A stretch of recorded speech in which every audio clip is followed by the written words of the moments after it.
તમને ડેમો કેવી રીતે આપવો, કારણ કે આપણી પાસે પ્રોડક્ટ જબરજસ્ત છે, સિસ્ટમ પણ આપણા એમડી શ્રી જોધાભાઈ પપ્પાણીયા સર દ્વારા આપણને આપવામાં આવેલી છે.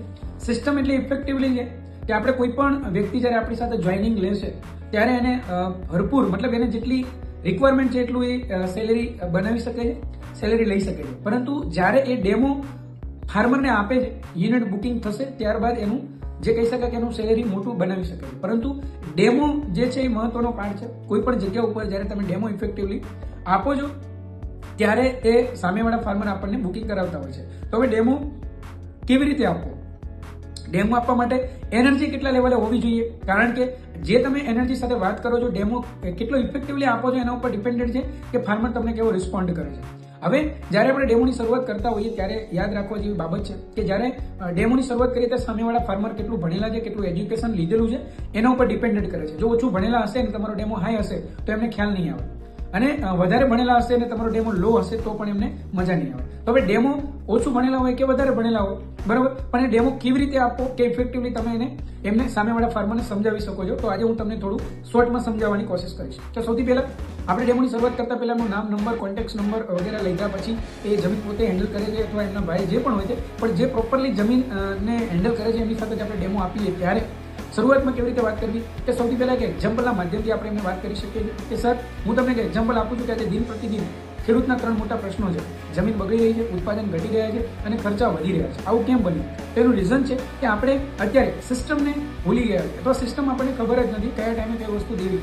તો એનું એક નાનકડું એક્ઝામ્પલ કે કોઈ પણ જગ્યા ઉપર જ્યારે સામાન્ય રીતે મતલબ કોઈ ગામડાની અંદર કોઈ પણ વ્યક્તિને પેટ દુખે છે ત્યારે એ ડૉક્ટર સાહેબ પાસે જાય છે અને ડૉક્ટર સાહેબ પાસે ઇન્સ્ટ્રુમેન્ટ નથી, પરંતુ જ્યારે એ કહે છે કે મને સર પેટમાં દુખે છે તો એ એમને ગોળી અથવા કંઈ પણ આપે છે ત્યારે એમનું પેટમાં દુખવાનું મટી જશે, બરાબર. પરંતુ એ જ પેશન્ટ જ્યારે સિટી લેવલે જશે ત્યારે એમડી ડૉક્ટર હોય એમને એ જ કહેશે કે શું થાય છે, તો પેટમાં દુખે છે, તો એમને ડાયરેક્ટલી કયા ભાગમાં દુખે છે ત્યારબાદ એમને રિપોર્ટ કઢાવવા માટે મોકલશે અને રિપોર્ટ આવ્યા પછી એમને ટ્રીટમેન્ટ આપવામાં આવે છે. હવે બંને જગ્યાએ પેટમાં દુખવાનું તો મટી જ જશે, પરંતુ સવાલ એ છે કે ત્યાં આપણે નોર્મલી એમને ટ્રીટમેન્ટ આપવામાં આવેલી અને અહીંયા રિપોર્ટ કાઢ્યા પછી ટ્રીટમેન્ટ આપવામાં આવેલી, તો 100% અહીંયા રિઝલ્ટ એમને પરિણામ સારું મળશે. તો ફાર્મરનું પણ એવું જ છે. તો ફાર્મર પાસે ઘણા બધા સેલ્સમેન આવે છે ત્યારે સેલ્સમેન એમને પૂછે છે કે ભાઈ શું છે સર તમને તકલીફ, ત્યારે એ ફાર્મમાં લઈ જશે અને એમને કહેશે કે મને સુકારાનો પ્રશ્ન છે, નિમોટેડના પ્રશ્ન છે, પછી ત્યારબાદ જીવાતના પ્રશ્ન છે, ફૂગનાશકના પ્રશ્ન છે, ઘણા બધા પ્રશ્નો એમની સામે રજૂ કરે છે. ત્યારે ઇમિડિયેટલી એમને જે પ્રશ્ન એમનું જે પ્રોબ્લેમ છે એની સામે એમને સોલ્યુશન મળી જશે. પરંતુ આ બધા પ્રોબ્લેમ આવ્યા ક્યાંથી? આ મેઇન ટોપિક છે. તો આપણે એમને કહીએ છીએ કે સર આ બધા પ્રોબ્લેમ આવ્યા ક્યાંથી, એનું પરફેક્ટલી હું સોલ્યુશન તમને આપવા માટે આજે આવ્યો છું. અને ત્યારબાદ આપણે એમને ડેમોની શરૂઆત કરીએ. તો શરૂઆત કરતા પહેલા એમને સમજાવીએ કે કોઈ પણ છોડને 16 તત્વની જરૂર પડે છે. હવે આ 16 તત્વની આપણે વાત કરીએ તો 16 તત્વો આપણા બોડીને પણ જોઈએ છે અને છોડને પણ જોઈએ છે. હવે એ બંને કોમન વસ્તુ છે. બોડીમાં એટલા માટે સમજાવીએ છીએ કે સામેવાળા ફાર્મરને એ 100% એમને ખ્યાલ આવી જશે. હવે બોડીની આપણે વાત કરીએ કે હવા, પાણી અને વાતાવરણ, આ 3 તત્વો પહેલા 16 તત્વોમાંથી આવશે. તો પાણીની જરૂર છોડને પણ પડે છે, બોડીને પણ પડે છે. પાણીની હવાની જરૂર છોડને પણ પડે અને બોડીને પણ પડે છે. વાતાવરણ એટલે કે આપણે લઈએ છીએ ઓક્સિજન શ્વાસમાં, ત્યારબાદ આપણે કાર્બન ડાયોક્સાઇડ રિટર્ન કરીએ છીએ. તો હવે ઓક્સિજન આપણે લઈએ છીએ, આપણે કાર્બન ડાયોક્સાઇડ છોડીએ છીએ, વનસ્પતિ લે છે, વનસ્પતિ પાછું ઓક્સિજન આપે છે. તો આ ફ્રી સિસ્ટમ છે, આમાં કોઈ ચાર્જ નથી, પરંતુ આ 3 તત્વો વગર આપણું પણ જીવન શક્ય નથી અને છોડનું પણ નથી, બરાબર. હવે જોઈએ કે જ્યારે 0 થી લઈને 9 મહિનાનું બાળક હોય તો માત્ર માતાના સ્તનપાન ઉપર ડિપેન્ડેડ હોય છે. એવી રીતે વાવેતર કરીએ છીએ ત્યારથી લઈ અને જ્યારે છોડ 20 દિવસ સુધીનો થાય છે ત્યારે માત્ર 3 તત્વો ઉપર એ ડિપેન્ડેડ હોય છે, કારણ કે એને તંતુમૂળ હોતા નથી. ત્યારબાદ આપણે જોઈએ એના પછીના જે 3 તત્વો છે NPK, નાઇટ્રોજન, ફોસ્ફરસ અને પોટાશ. તો આ 3 તત્વો જ્યારે હવે એને છોડમાં આપવામાં આવે ત્યારે તંતુમૂળના માધ્યમથી ઉઠાવશે અને એનો ગ્રોથ થશે. હવે ગ્રોથ કરવા માટે NPK ની જરૂર પડે છે. NPK રાસાયણિક ફોર્મમાં, જૈવિક, બાયો અને વર્મી કમ્પોસ્ટ અલગ અલગ ફોર્મમાં આવે છે. તો મોટાભાગના ફાર્મર અત્યારે રાસાયણિક ફોર્મમાં આપી રહ્યા છે. તો આને મુખ્ય તત્વ કહેવાય છે. હવે આપણે બોડી સાથે કમ્પેરિઝન કરતા હોઈએ ત્યારે કે જે બાળક નાનું હતું પણ થોડું મોટું થશે એટલે જેમ છોડને તંતુમૂળ આવે એમ બાળકને દાંત આવે છે. એને દાળ ભાત રોટલી શાકની જરૂર પડે છે અને દાળ ભાત રોટલી શાક એની માતાને આપે છે ત્યારે એનો શરીરનો ગ્રોથ થશે. શરીરના ગ્રોથ કરવા માટે દાળ ભાત રોટલી શાક જોઈએ છે અને છોડના ગ્રોથ કરવા માટે NPK જોઈએ છે. તો 3 અને 3 6 થયા. બીજા 3 તત્વોની આપણે વાત કરીએ તો કે CMS કે 45 થી માંડી અને 55 દિવસનો છોડ થાય છે ત્યારે એને ફ્લાવરિંગ લાગે છે અને ફળ લાગે છે. હવે ફળ લાગેલું હોય ડાળી ઉપર ત્યારે ઘણા બધા ફળ લાગેલા હોય પરંતુ ડાળી મજબૂત ના હોય તો ભાંગી જશે.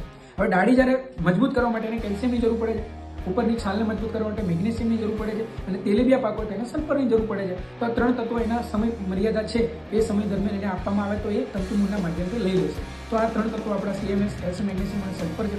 તો 3 તત્વો અહીંયા આપણે એ પૂરા થયા. તો 3, 3, 6, 3 અને 9. અને બીજા જે 7 તત્વો છે એની અંદર zinc, ferrous, copper, nickel, arsenic, boron અને મોલિબ્ડેનમ. તો 7 તત્વો છે અને સૂક્ષ્મ તત્વો કહેવામાં આવે છે. હવે આગળ મેં તમને વાત કરી કે CMS, તો જેમ દાળ ભાત રોટલી શાક આપણે ખાધું તેમ આપણા બોડીને કઠોળની જરૂર પડે.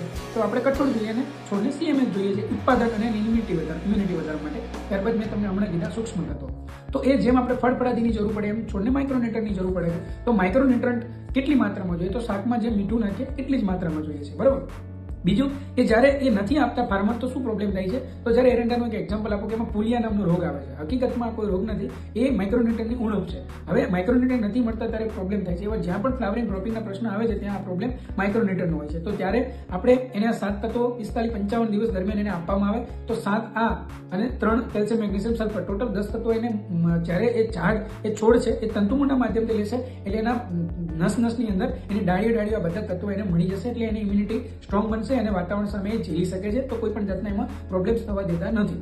તો ટોટલ આપણે ગણતરી કરીએ તો પહેલા વાતાવરણ, હવા અને પાણી 3 તત્વો, 3 અને NPK 3, 6 CMS 3 નાખીએ એટલે 9 થશે અને 7 આપણા માઇક્રોન્યુટ્રન્ટ એટલે ટોટલ 16 તત્વો અહીંયા પૂરા કરે. પરંતુ એની જે સમય મર્યાદા દરમિયાન 16 તત્વો આપણે એને દીધા, પરંતુ જમીનની અંદર જે પાર્ટ આપણે મેઇન પાર્ટ છે ઓર્ગેનિક કાર્બન, જો ઓર્ગેનિક કાર્બન નહીં હોય તો આ 16 તત્વો કામ કરશે નહીં. તો આપણે જોઈએ તો કે કાર્બનને સમજવું હોય તો CN રેશિયો સમજવો પડશે. C એટલે કે કાર્બન અને N એટલે કે નાઇટ્રોજન. અત્યારે જમીનની અંદર કાર્બન ઘટી ગયો છે અને નાઇટ્રોજન વધી ગયો છે. એનું રીઝન શું છે? તો અત્યારે રાસાયણિક ખાતરો જે ફાર્મર આપણે વાપરી રહ્યા છે તેની અંદર DAP તો 18-46 ગ્રેડ આવે છે, 18% નાઇટ્રોજન, 46% ફોસ્ફરસ, નાઇટ્રોજનમાં 46% નાઇટ્રોજન આવે છે. ત્યારબાદ 19, 19, 19, 20, 20, 12, 32, 16 અને વરસાદ પડે છે ત્યારે 78% એમાં નાઇટ્રોજન આવે છે. હવે જનરલી સરેરાશ આપણે જોઈએ તો બધી જગ્યાઓ પર નાઇટ્રોજન પ્લસ છે. નાઇટ્રોજન જ્યારે વધી જાય છે તો છોડ ગ્રોથ કરે છે, ગ્રોથ કરે એટલે પત્તું લીલું થશે એટલે એની પર જીવત આવે છે. તો હકીકતમાં જોવા જઈએ તો જીવત આવતી નથી, એને આપણે બધી આમંત્રણ પત્રિકાઓ આપીને બોલાવીએ છીએ. તો નાઇટ્રોજન વધવાથી જીવત આવે છે. એવી રીતે શરીરમાં સુગર વધે એટલે ડાયાબિટીસ થશે. હવે સુગરના પેશન્ટને એવું કહેવામાં આવે કે ભાઈ તમારે ગળ્યું ખાવાનું નથી. તો ગળ્યામાં આઈટમ કેટલી આવે? મોહનથાળ, જલેબી, લાડવા, પેંડા, બરફી, આ બધી આઈટમો આવે છે. હવે પેશન્ટ એવું કહે કે મારે જલેબી ખવાય નહીં, પરંતુ લાડવા 5-6 ખાઈ જાય તો એ જ થઈ ગયું, કારણ કે સુગર તો બધામાં છે. આઈટમ બદલાણી પણ સુગર બધામાં છે. એવી રીતે જમીનમાં નાઇટ્રોજન ના વધવું જોઈએ અને શરીરમાં સુગર ના વધવું જોઈએ. કોઈ પણ ફાર્મરે આ વસ્તુ ને સમજી લીધી તો એમને ક્યારેય પ્રોબ્લેમ આવતો નથી. હવે આપણે સમજીએ કાર્બન. તો કાર્બનની આપણે વાત કરીએ તો કે જેમ દીવો પ્રગટાવવા માટે ઘી અથવા તેલની જરૂર પડે છે અને એ દીવો ત્યાં સુધી ચાલશે કે જ્યાં સુધી એમાં ઘી તેલ હશે અને લગાતાર ચાલુ રાખવા માટે વારંવાર ઘી અથવા તેલ એમાં નાખવું પડે. તો જેમ દીવામાં તેલ જોઈએ ને એમ જમીનમાં ઓર્ગેનિક કાર્બન જોઈશે. બીજું કે આપણા બોડીમાં 14% થી લઈને 16% લોહીની ટકાવારી જોઈએ છે, પરંતુ એ ટકાવારી 5% થઈ જશે તો આપણું બોડી કામ કરે નહીં. તો એ સમય દરમિયાન ડૉક્ટર સાહેબ આપણને લોહીની બોટલ ચડાવે છે. તો જેમ શરીરમાં લોહીની ટકાવારી જરૂરી છે એવી રીતે જમીનમાં ઓર્ગેનિક કાર્બનની જરૂર છે. લાસ્ટમાં કે આપણી પાસે બાઇક છે તો બાઇકની પેટ્રોલની ટાંકી ફૂલ છે પરંતુ એની અંદર 900 ml ઓઇલ નહીં હોય તો એન્જિન ચોંટી જશે. તો જેમ બાઇકમાં ઓઇલ જોઈએ ને એમ જમીનમાં ઓર્ગેનિક કાર્બન જોઈએ છે. તો હવે જોઈએ કે 16 તત્વો જે છે એ પેટ્રોલ છે, ફ્યુલ છે, અને કાર્બન છે એ ઓઇલ છે. હવે બંને વસ્તુ મેન્ટેન રહેશે તો આપણી જમીન સુધરશે, ઉત્પાદન વધશે અને ખર્ચો ઘટી જશે. હવે આપણે વાત કરીએ કાર્બન. તો કાર્બન મળે ક્યાંથી? તો કાર્બન મળે છાણિયા ખાતરમાંથી. પણ એ કયું છાણિયું ખાતર કે જે 18 મહિના સુધી પ્રોસેસ કરવામાં આવેલું હોય અને એમાંથી કાર્બન જનરેટ થાય. પરંતુ અત્યારે આપણે ઉકરડા નાખીએ છીએ તો એમાં કાર્બનના બદલે ફંગસ અથવા ઘણા બધા બિયારણ એમાં બીજ અંદર હોય છે એટલે નિંદામણ ઉગે છે. કાર્બન મળતો નથી, મળે તો નોર્મલ મળે છે, પરંતુ અત્યારે કાર્બન એકદમ ઘટી ગયો છે. તો આપના માટે અત્યારે અમારી વંતાર બાયોફર્ટિલાઇઝર લઈને આવી છે સમ્રાટ ગોલ્ડ, કે એની અંદર 50 કિલોની બેગ બનાવી 14% કાર્બન મેન્ટેન કરવામાં આવેલ છે. હવે આની અંદર ડિવિલી ખોળ, લીંબોડી ખોળ, તમાકુનું દળ, સુગર કમ્પોસ્ટ, પોલ્ટ્રી, ત્યારબાદ બોન્ડ પાવડર અને એની અંદર બેક્ટેરિયા પણ નાખવામાં આવેલા છે. તો આ બેગ જે છે એ આપ યુઝ કરો છો. જ્યારે આપણે 16-17 હજારનું એક એકરની અંદર ખાતર યુઝ કરીએ એની જગ્યાએ માત્ર 6,000 થી 6,000 આજુબાજુનું આપણું જે 10 થી 12 બેગ જો યુઝ કરવામાં આવે છે તો એના કરતાં પણ આપણને બેસ્ટ પરિણામ મળે છે. તો કાર્બનનું બેસ્ટ ઓપ્શન અમે આપી રહ્યા છીએ આપણને એકદમ મતલબ વન્ડરફુલ 100% રિઝલ્ટ ઓર્ગેનિક મેન્યુરની અંદર. ત્યારબાદ NPK ની આપણે વાત કરીએ તો DAP અત્યારે જે ફાર્મરો વાપરે છે તો એની અંદર ઘણું બધું નુકસાન થઈ રહ્યું છે. એની જગ્યાએ અમે આપણે NPK બલવાન પ્રો આપી રહ્યા છે કે જેની અંદર દાણાદાર ફોર્મમાં અમે આપી રહ્યા છે. એની પ્રાઇસ 50 કિલોની 1,050 રૂપિયા છે અને સમ્રાટ ફર્સ્ટની જે મેં તમને આગળ વાત કરી એ 50 કિલોના માત્ર 465 રૂપિયા છે, બરાબર. તો NPK આપણે એક એકરની અંદર એક બેગનું માપ છે. ત્યારબાદ પોટાશ, તો અમારી પાસે વામ પોટાશ છે, એ પણ આપણે 1,050ની અંદર અમે આપને પ્રોવાઈડ કરાવી રહ્યા છીએ. ત્યારબાદ આપણું CMS કરીને આપણું પ્રોડક્ટ છે, તો એ પણ અમે તમને પ્રોવાઈડ કરાવી રહ્યા છે. અને માઇક્રોન્યુટ્રન ઝીંક પ્લસ, જીન્કો પ્લસ કરીને જે પ્રોડક્ટ છે એ પણ અમે આપને આપી રહ્યા છે. મતલબ 16 તત્વો અને કાર્બન આ બધી ટ્રીટમેન્ટ અમે આપને પહોંચાડી રહ્યા છે. તો 100% રિઝલ્ટ છે અને અમે ડાયરેક્ટલી કંપનીમાંથી આપણી સુધી પહોંચાડીએ છીએ ત્યાં. તો એટલા માટે તમને પ્રાઇઝમાં, ક્વોલિટીમાં અને બેસ્ટ પરિણામ સાથે અમારી સર્વિસ પણ અમે આપી રહ્યા છીએ. તો સર બસ આ જ રીતે અમારી પ્રોડક્ટ વાપરો. અને જે મેં તમને સિસ્ટમ બતાવી, કે જે મેં તમને વાત કરી કે એક ડોક્ટરે રિપોર્ટ બતાવ્યા પછી ટ્રીટમેન્ટ કરે છે, એમ અમે તમને આ રિપોર્ટ બતાવ્યો અને ત્યારબાદ અમે આપને પ્રોડક્ટ પણ પ્રોવાઈડ કરાવી રહ્યા છીએ. તો બસ આ વિડીયોના માધ્યમથી એ જ સંદેશ છે કે કોઈ પણ ફાર્મર પાસે આપણે ડેમો આપી રહ્યા છીએ, તો આ ડેમો આ રીતે જો આપવામાં આવે છે તો 100% ફાર્મરને પણ સિક્યુરિટી મળે. અને અહીંયા જેટલા પણ ફાર્મરો જોઈ રહ્યા છે તો એમના માટે પણ આ મેસેજ છે કે અમે આ રીતે આપણે સમજાવવાની કોશિશ કરીએ છીએ અને 100% અમે જે સમજાવ્યું છે 100% ગેરંટેડ પરિણામ આપે છે. તો થેન્ક યુ વેરી મચ. જય હો વંતારા બાય ફર્ટિલાઇઝર.